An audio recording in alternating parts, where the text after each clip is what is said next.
Hi friends!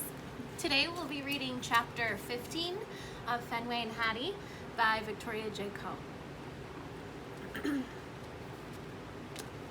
Chapter 15. I stare at the fat glove for a second or two. I can't believe I've finally come face to face with it. Prepare for certain doom, you no-good glove. You are the cause of all this trouble. Snarling, I bare my teeth. I take a running leap. I pounce. Clenching it tightly in my jaws, I whip my head from side to side. The glove is stiffer and heavier than I thought, and way more leathery. I let it drop to the porch floor. Time for the real work. I creep slowly around the perimeter of the glove, my gaze firmly upon its smooth surface. Its weakness is somewhere, and I will find it. Aha! I spot a bit of string like a leathery shoelace. It's the perfect place to begin.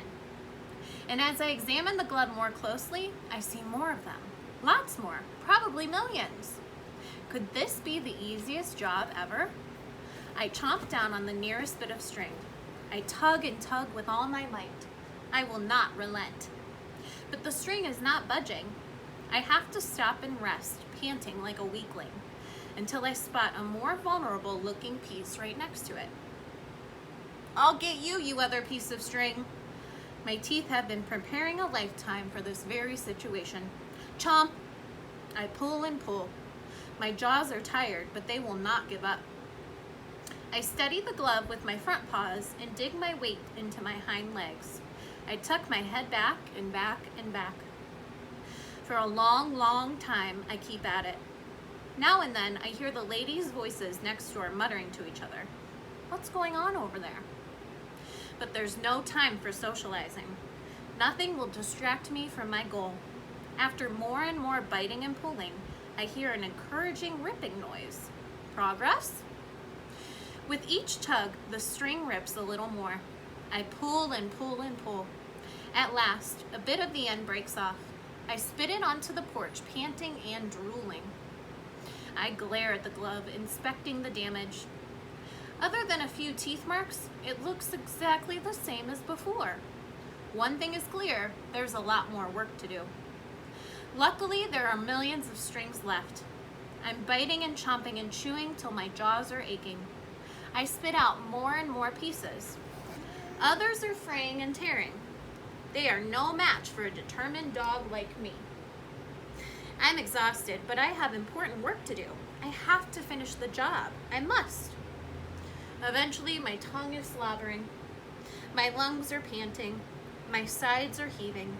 I stand back to admire what's left of the glove.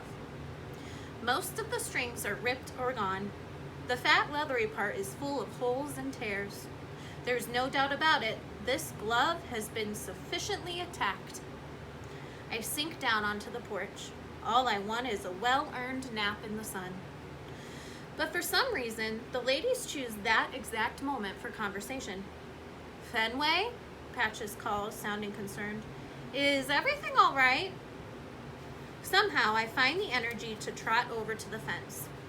Everything's way better than all right, I say, thrusting out my chest. Actually, everything is perfect.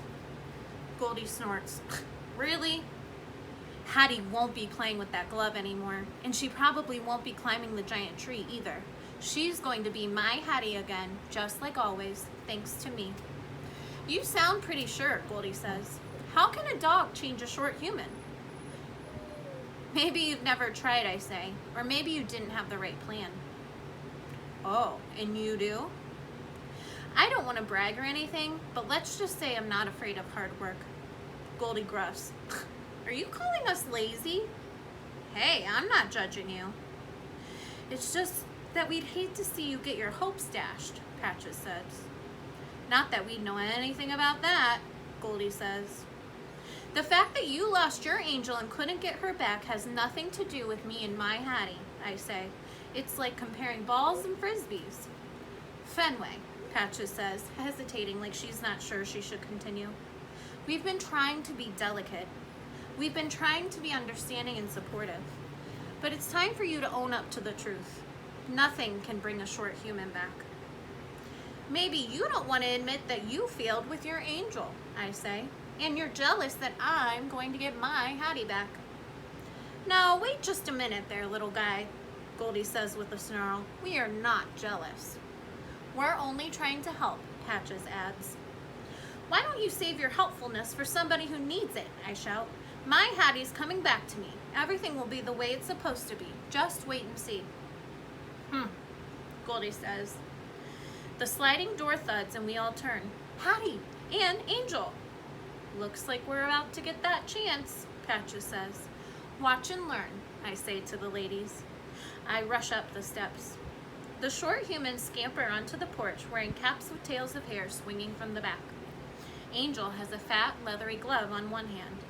Hooray, hooray, it's playtime, I bark, jumping and leaping at Hattie's legs. I'm so glad you're back. I missed you so much. But instead of reaching down and petting me, Hattie stands up tall. She gives Angel a quick glance, then looks at me. Sit, she says in a commanding voice as I paw her shins. She points to the floor. She's trying to tell me something, but what? Are there treats on the floor? How could I possibly have missed them? I circle around and around, busily sniffing the area around Hattie's feet. I must find those treats. Okay, I hear Angel say. I keep on sniffing, but I do not smell any treats. What's going on? All I smell are those leathery bits from the glove. Apparently, Hattie notices them too. What? She cries, hurrying to the corner of the porch and grabbing the glove. She turns it over, examining the destruction. Angel joins her. She leans in, her hands on her hips. Hattie's whole body sags. Clearly, the glove has let her down. It worked. My tail goes nuts. Hattie won't want to play with that glove anymore. Now we can play chase. Come on, Hattie, I bark, bounding down the porch steps. Try to catch me. I start running through the grass. Sure enough, she's hot on my tail. Angel, too.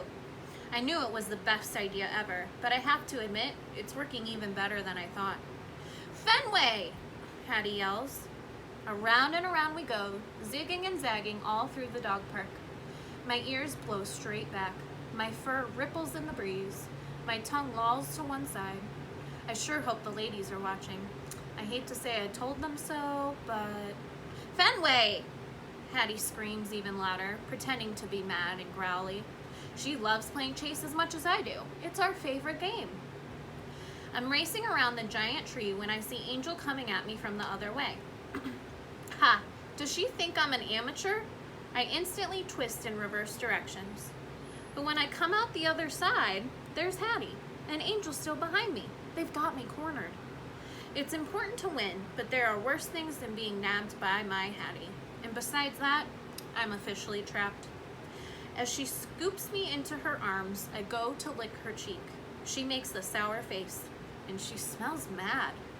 Super mad. And that is the end of chapter 15. We're gonna go ahead and read chapter 16 next time. Bye, friends.